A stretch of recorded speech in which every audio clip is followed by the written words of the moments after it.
Hi, welcome to today's tutorial guide on how to fund your Facebook ad account via the Ads Manager in less than 2 minutes. Let's go over to our Ads Manager. So by default, it's going to open your personal ad account and you can switch to whatever account you want to fund when you click on the top left corner. We would be funding this ad account. So once you click on it, you go to the settings tab. By the left down corner you can see the icon. Once you're there, click on the payment option. This is a prepaid ad account and you can see it has a little bit of funds in it. Now click on the add fund below your prepaid balance. Type in the amount you want to fund the account with and select the second option in the add payment method type, which is the pay you option.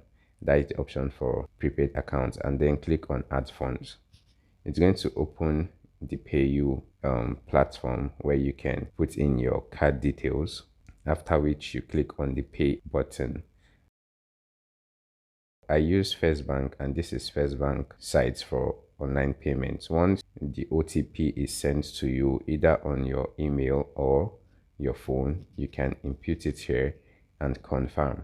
Now once you click on confirm, it's going to give you a successful notification and open this page.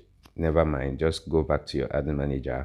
The funds will be added to your ad account and there you can see the amount on the prepaid funds account has been updated, and that is how to add funds to your ad account via the Facebook Ads Manager. Now you can fund your ad account yourself. Hit the like button to help reach others, ask questions and make tutorial requests via the comments. Subscribe if you haven't so you don't miss out on upcoming tutorial sections. See you on the next one and bye for now.